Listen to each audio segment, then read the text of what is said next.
Oke, assalamualaikum teman-teman. Ketemu lagi bersama saya. Saya lupa perkenalan diri, tapi nama saya sudah ada sana ya. Halo Fikri, bro. Namanya saya Fikri. Oke, hari ini bukan hari ini. Selanjutnya kita bahas setelah belajar ilmu tajwid kita bahas mengenai hukum dan tujuan. Ya, eh, sejatinya hukum mempelajari tajwid adalah fardu kifayah. Fardu kifayah. Jadi mempelajari tajwid itu mempelajari apa tadi? Mempelajari bagaimana makhrajnya, terus bagaimana sifatnya. Sifat itu ada hak dan mustahaknya nanti ya. Ada sifat yang menempel, ada yang lainnya, ciri khasnya. Sifat makhraj dan sifat itu eh, menjadi dasar awal makhraj dan sifat. Ya, makhraj dan sifat mustahaknya bisa mad dan sebagainya gitu.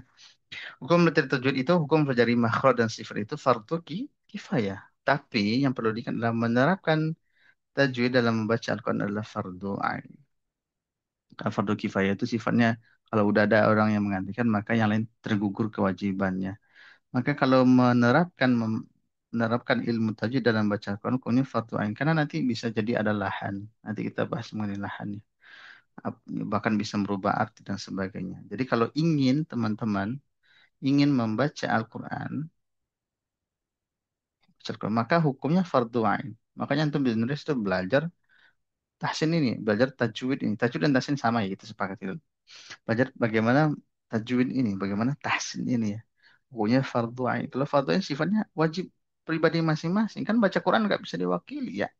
Emang mau bisa baca Quran diwakili? Nggak bisa. Tapi ya itu ya. Zaman sekarang masih malas aja. Baca Quran aja masih belum beres ya. Bagaimana mengurusi hal-hal yang lain. Padahal ini ilmu dasar, ilmu asasnya. Kata Imam Jazari dalam syair beliau, dalam Muqaddimah Jazariyah pada syair ke-27, wal akhdhu bit tajwidi hatsmun lazim.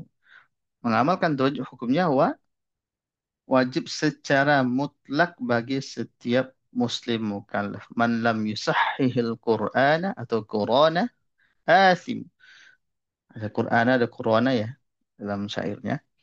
Siapa saja dengan sengaja tidak mentajwidkan bacaan Qur'annya, tidak memperbaiki bacaan, maka ia berdosa. Maka di sini disebut dengan fardu ain. Li'annahu bihil ilahul anzala. Karena bersama dengan tajwid Allah menurunkan Al-Quran dan cara bacanya. Maksudnya apa? Jadi Al-Quran ini turun itu dengan tajwidnya. Dengan tajwidnya. Dengan ada makhraj dan sifatnya. Dengan paling gampang dengan cara bacanya. Jadi Quran itu bukan turun dengan tulisan dulu.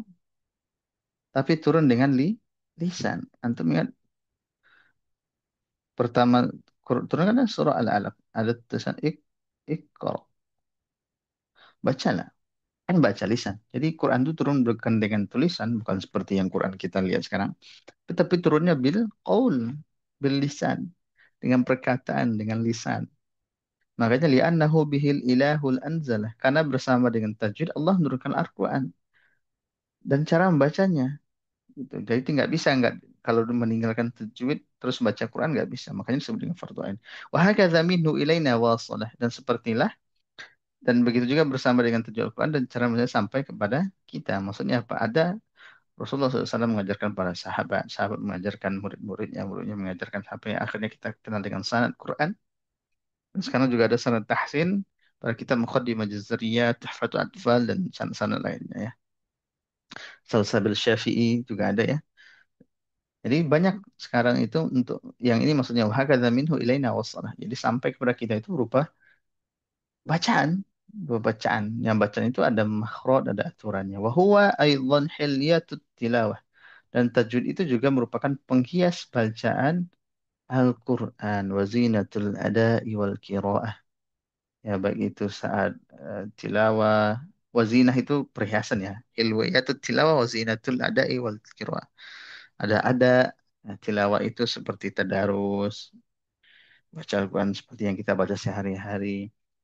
Al-ada itu talaki atau saat mengambil bacaan dari guru, mentalakikan bacaan ya, menyetorkan bacaan ataupun kiroah membaca secara umum secara maupun secara ada. Jadi ada tilawah, ada kiroah. Jadi seperti itu teman-teman. Jadi tiga ini itu dihasil dengan tajwid. Maksudnya apa? Ada orang yang punya suara bagus tapi bacaannya kurang tetap nggak enak. Tapi kadang ada orang yang suaranya pas-pasan kayak saya nih suaranya pas-pasan ya.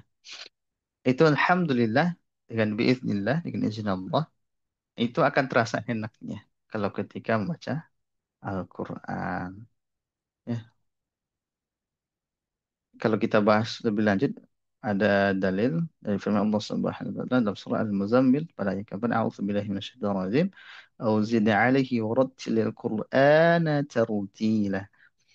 Ya, Al-Qur'an itu dibaca dengan tartil. Ini banyak tafsir mengenai tartil ya.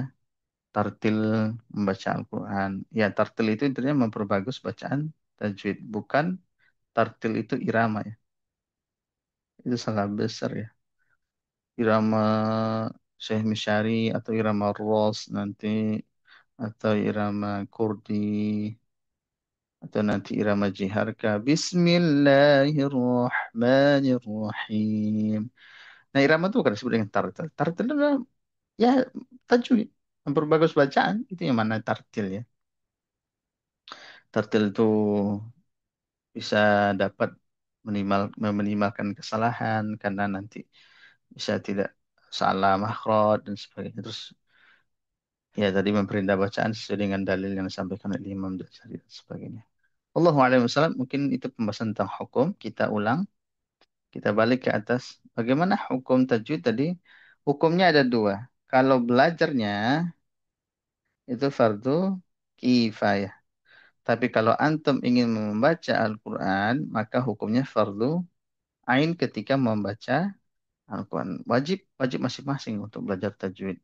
Allah a'lam bishawab. Mungkin saya tutup dulu sampai sini.